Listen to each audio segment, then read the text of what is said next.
Welcome to a new episode of Two Drink Minimum. Today we're going to try something different. We're going to drink. So, got a long lineup of stuff to do today.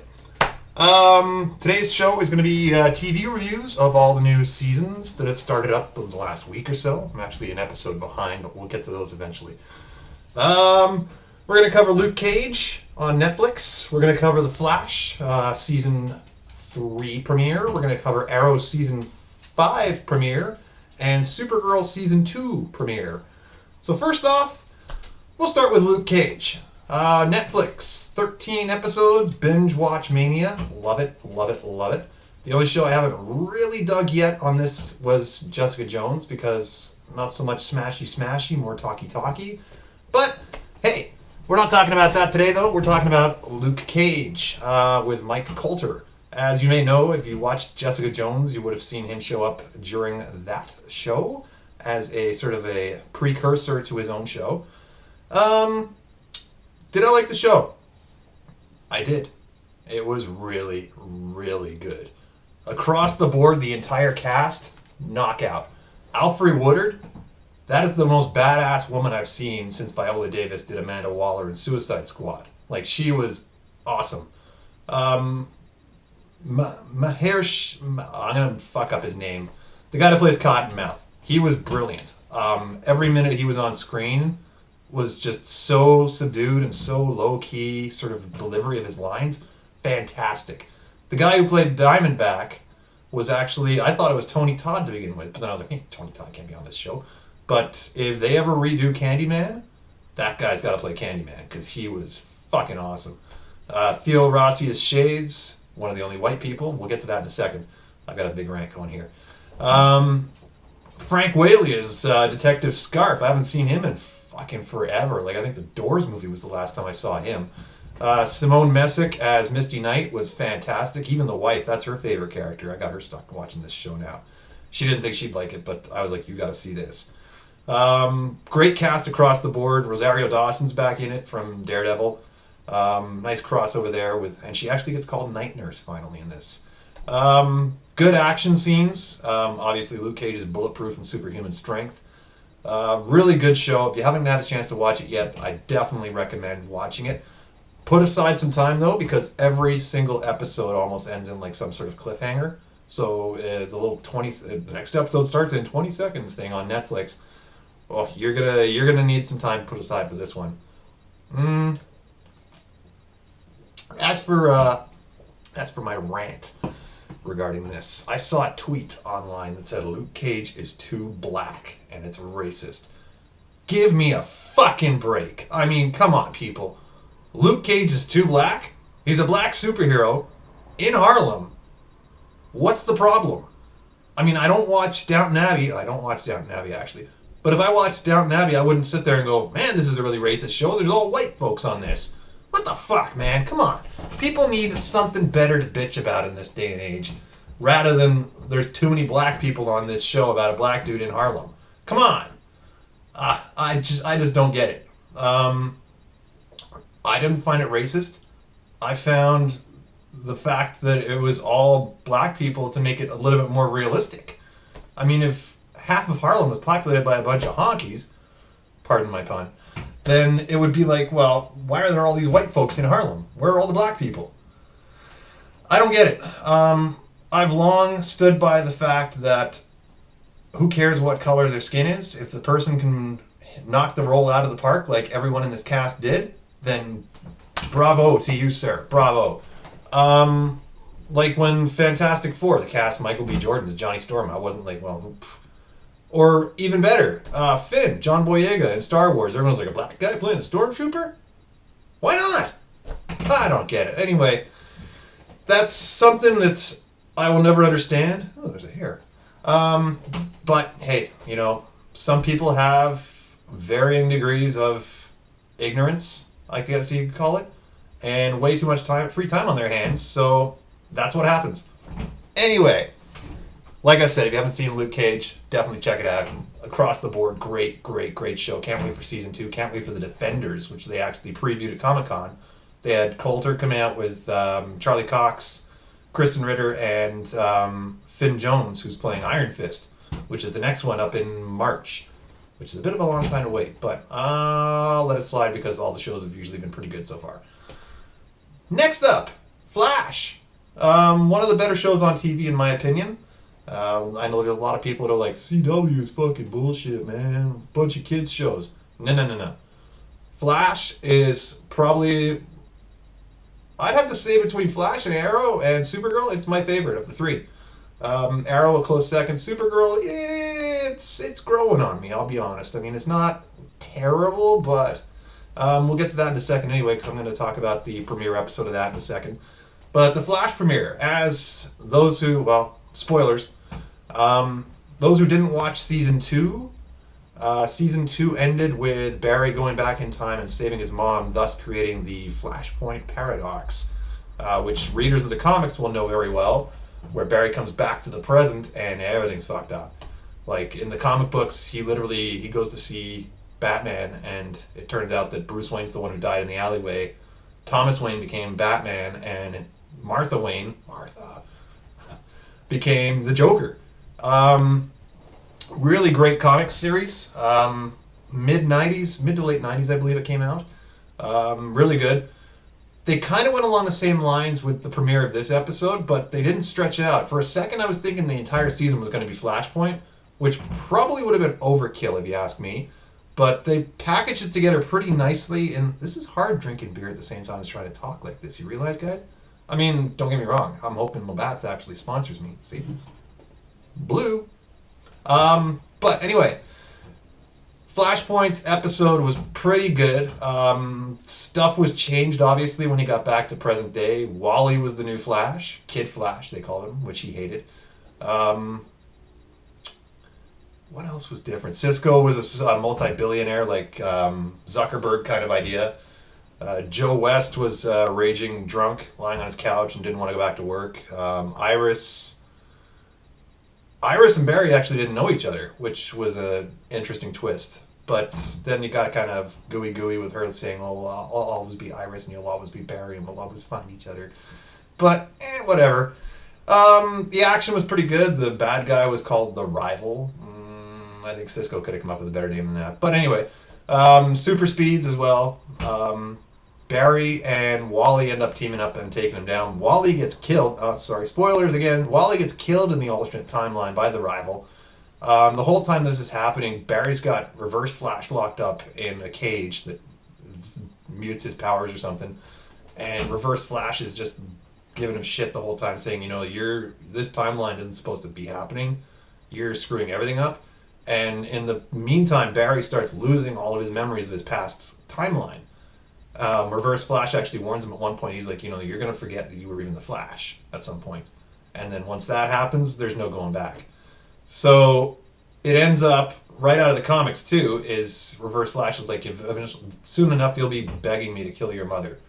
And lo and behold, at the end of the episode, Barry and Reverse Flash go back to that night, and Barry lets his mom die so as to set everything right, which I'm okay with, because it was pretty Partridge Family when they showed Barry with his mom and dad, and it was like, oh, hi son, you want some breakfast? You want some Cheerios? That was a little bit cheesy, but Cisco was really fun in the alternate timeline, being the big multi-billionaire guy. Really good, strong opening for the episode and for the season. I've seen some interviews with Kevin Smith, who actually directed episode 7, saying that stuff's going to get even weirder from here on in. So looking forward to this season a lot. Just got season 2 on Blu-ray for my birthday. That'll be the next episode. I'm going to talk a little bit about some Blu-ray reviews. But loving this show. If you haven't seen it yet, if you can hack it and get American Netflix, I think season 1's on there. Season 2, not yet, I don't think. Canada Netflix doesn't get any of it. You can get the CW app and get the old episodes, I think, but I'm not sure if there's any charge for that. But definitely worth checking out. Like I said, probably my favorite show on TV at present. Arrow being a close runner-up. There's that damn hair again. Arrow season 5 episode 1. As we know or don't know, Laurel died at the end of last season. the team broke up, Diggle and everybody went their own separate ways, so it's only Oliver and Felicity running the Arrow Cave now. So season 5 opens with him being the mayor, still moonlighting as the Green Arrow, busting asses and everything. Thea doesn't want anything to do with it anymore. So he winds up, there's a new bad guy in town, actually played by Chad L. Coleman, who played Tyrese in Walking Dead for a while. He was also on The Wire for about 25, 26 episodes in one of the seasons. Really great actor. Badass in this episode. He walks into this, I think it's some undercover cops, bust some guys and gun them down, and he walks in and he's like, who's in charge here? And one guy's like, I am. And he just beats this guy's ass with brass knuckles until his head's like mush. And stands up and just wipes the blood off his face and goes, so who's in charge? I am, motherfuckers. Really good. Good opening. Not a lot about the character yet, but obviously 24 episodes, we'll find out what's going on with that soon enough. Really good opening though. Oliver goes on a fucking killing spree like there's no, like I haven't seen since season 1, just snapping necks and busting heads. There's one great scene, almost reminded me of The Last Boy Scout with Bruce Willis, where he's tied up in a chair and guy's just beating his ass, and he's like, you hit me once more, I'm gonna fucking kill you. Well, he didn't say that, but you know, this isn't the CW, folks. And the guy's like, oh, you're zip tied, and he's just like, oh, really? And wham, bam, bam, bam, bam, bam, he goes, I can't let you know my secret, puts him in a headlock and just snaps his neck. So really good opening for Arrow. I'm hoping we see more of Dark Oliver this season rather than, you know, goody Oliver. At one point he even says, you know, if I wasn't so nutless and wasn't killing people, I could have killed Damien Dark way before he killed Laurel last season, and that's kind of on him and everything else. The one weak point of the episode that I have to point out is when they unveiled the statue of Black Canary. Oh my god, like, where'd the budget go? Were they getting like a 9th grade sculpting class? Because that looked like shit. I mean, Katie Cassidy's a good looking woman. That looked like shit. But hey, you know, small quibble. Speedy gets up in her gear at one point and shows up again and then decides, no, I don't want to do this anymore. I'm thinking they should get Roy back from wherever the hell he's off to, get him to put the red gear on and be Speedy again for him. But looks like in the previews that he's got a new team that's going to be coming together. There was a bit in episode 2 where they explained what Laurel's promise that she asked him to keep was, and that was to make sure that there was another Black Canary eventually and that her legacy kind of goes on and on. So we'll probably see one of the team members that he's recruiting right now end up being the new Canary. So we'll see. There wasn't really a lot. Like, I was hoping Flashpoint was going to kind of affect all the CW shows. It didn't really. I mean, there is a small part in episode 2 where Barry shows up and talking to Felicity, and he's like, who's this kid with Diggle? And she's like, oh, that's his son. And he's like, son? I thought he had a daughter named Sarah. So that seems to be the only thing that's really changed so far with Arrow, at least. If you watch Legends of Tomorrow, which actually was really good, Damien Dark shows up again in Legends of Tomorrow because it's back in 1942, so we got the whole time travel thing. And Reverse Flash shows up. So if those are going to be the 2 main baddies for this season, plus the Justice Society of America at the end, ooh-wee, it's going to be the fucking shit.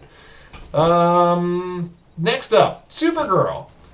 A lot of people didn't watch any of season 1 because they're like, Supergirl, what the?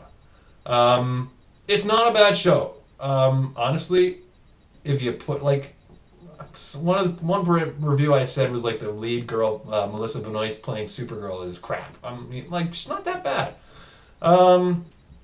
David Harewood playing Martian Manhunter is really good. They had Peter Facinelli playing some bigwig corporate dude season 1. They've got Lena Luthor now in season 2. Cat Grant, played by Harrison Ford's wife, Ally McBeal, Callista Flockhart. Sorry, Mr. Ford.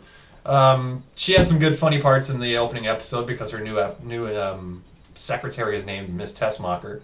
So it was a big throwback to the Donner movies with Gene Hackman always yelling, Miss Tessmacher!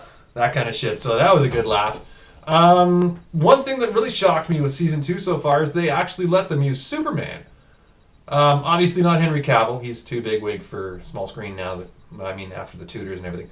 But I remember seeing the early shots for the costumes and promotion stills of Tyler Hoechlin playing Superman. He was in Teen Wolf, which was, I think, another CW show at some point. I never watched it, but he's not bad. I'll give it that. He plays a better Clark Kent than he does a Superman, because he's got the goofy, bumbling Clark Kent right down to a T. But I didn't hate it, surprisingly. I thought I was going to be like, oh man, they're ruining the Superman thing now. I mean, what's next? They're going to bring Batman in and make it be like Taylor Lautner or something? Jesus, can you imagine? What a fucking nightmare that would be. But hey, I didn't hate it. They integrated the character pretty well. They established a good sort of animosity between him and Martian Manhunter, because apparently they've got a bunch of kryptonite at the DEA or something, Department of External Affairs or whatever they call the place. Not a bad show though. Now that it's on CW, they are planning I think it's a week-long crossover, Monday through Thursday, so almost a week, where every show is going to kind of interact with each other, which I'm looking forward to, because I've seen some stills and it was like Green Arrow, Flash, Supergirl, entire Justice Society of America, Diggle, like everybody all in costume on this rooftop. I'm like, holy shit, this is going to be something. Holding out hope that Supergirl's not going to be terrible. So far, it's not bad. It's kind of nice, actually, not from a fanboy perspective, but from the perspective of just a fan of the comics, that they are kind of covering all the demographics here. Like, how often or not do you see a strong female lead character? I mean, they kind of tried it with Laurel and Arrow, and here and there, like Iris sometimes in Flash, and Caitlin has some good stuff they do, but Supergirl's probably the only legit, proper female superhero, which is a rarity in this day and age, and it's kind of nice to see. And like I said, CW, a lot of people piss on that network, say they do crappy programming, but, for something where it's just like, turn off your brain, suspension of disbelief for an hour, let's just have fun. Like, the whole mantra of The Flash is heart, heroics, and humor. So they make sure in all episodes, those three components are there in full. So it's nice to see that they are doing some positive stuff, and it's not just like dime store budgets on these shows anymore. Like The Flash, they put some good money into that shit. Arrow not so much, because he's just flinging arrows and stuff, but I mean, either way. Plus it's all shot in Vancouver, which I'm kind of jealous of my buddy Brent, because he actually one day texted me from work. He's like, man, Brandon Routh's on the rooftop of the building next to me. I'm like, oh yeah, he plays the Atom in DC Legends of Tomorrow. Like, who else is there? He goes, oh, some white-haired old dude. I'm like, that's Victor Garber. White-haired old dude. I'm like, that's half a Firestorm, for crying out loud. So, he's probably going to be chasing down Kevin Smith this week, because I think he's up there right now shooting Supergirl. He's doing one of the episodes for that season, and he had just finished doing another episode of Flash last week. I will talk a little bit about, there is a special feature on the Flash Season 2 Blu-ray where it's almost an hour-long documentary of what it was like for him to be up there shooting episode 2, Season 2 episode that he did last year. Really good documentary, but we'll get into that in episode 8. I guess, yeah, because it's kind of in the middle of everything else. I will throw in my 2 cents worth on the Battlefront Death Star DLC on this episode. I was going to do it next episode, but what the hell. I like it. The graphics in the Death Star are fantastic. Like, you can see the polish on the floors, the doors open, the way they do in the movie and everything. There's almost every area you could think of, from the tractor beam projector things, which I keep getting shot and fall off of. Like, I think my best round in the Death Star was 5 kills, 24 deaths. So, obviously, I'm not very good at this game. That being said, I am only level 23, whereas most people are like level 70 or 80 or 90 now, so haven't done the trench run yet, because you basically have to beat all 3 phases before you can even get to the trench run, and I have never made it out of the Death Star. Brent was over last weekend, and he actually managed, I think it was, what'd you get, dude? It was like 12 or 14 kills, a bunch of deaths, but way better ratio than I did. I'm going to be playing some more of that over the next course of a few days. I want to do the trench run. I've seen YouTube videos, and it looks fucking hard. 12 checkpoints before you can even fire the torpedo. It's like, come on. You have to practice up on Fighter Squadron, that's for sure. Not sure what else I want to talk about in this episode that I don't want to do in the next one. Oh, I guess new trailer for Rogue One just popped the other day. Still have to show the wife. She's more excited to see this movie than I am, I think. But yeah, really good trailer. You finally get a couple of good looks at Vader. He doesn't say anything, which is good because I'm pretty sure he's going to be in the movie about as much as the Joker was in Suicide Squad, which for those who haven't seen it is not very much. But a good feel for the movie. For those living under a rock who don't know what the hell I'm talking about, Rogue One is basically set between episodes 3 and episode 4. So this is where they basically go in and steal the Death Star plans, and the Empire is building the Death Star for the first time and everything else. Looks really good. I'm psyched. Donnie Yen's in it. Ip Man gonna be kicking some ass with that bow staff. You see it in the trailer. Can't wait for that. Felicity Jones, who was in Theory of Everything, the Stephen Hawking movie with Eddie Redmayne. Another one of my wife's favorites. Probably why she's so excited to see it then. Forrest Whitaker is in the movie. Diego Luna, bunch of people. Looks really good. Comes out December 17th. New trailer online. If you go on YouTube, just type in Rogue One trailer. I think it's trailer 3 now. But do a search. You'll be able to find it. Check it out. Let me know what you think. I'm drawing a blank. Okay. Well, since I'm doing another episode tomorrow with all my DVD reviews and Blu-ray reviews and stuff like that, I'm going to cut it short today. I still got to watch a couple of scenes in Civil War and X-Men. Those will be the reviews tomorrow. Civil War 3D, X-Men 3D, X-Men Apocalypse, that is. Flash Season 2 Blu-ray review. And then we'll do the upcoming DVD releases for the next few weeks and see where that's all going. Anyway, for now, this will be Dave signing out, brought to you by Labatt Blue. 2-drink minimum from somewhere in Ontario, the Great White North. Go Habs go tonight. 7 o'clock face-off against Ottawa. I've got my jersey on, as you can see. Leafs are playing tonight too, so for those of my viewers who are Leafs fans, I guess, go Leafs, whatever. Obviously not a fan. But, yeah, so we'll leave it there for now. The dogs have actually been quite cooperative for once. That's shocking. Yeah, so tune in tomorrow. I'm going to do the Blu-ray reviews at some point or other, depending on weather and what's going on and all that rest of the stuff. But until then, thanks for watching. Click subscribe, like, comment. Feel free to post whatever you thought about my opinions of these new premieres. And we'll see you next time from somewhere in Ontario. Ciao.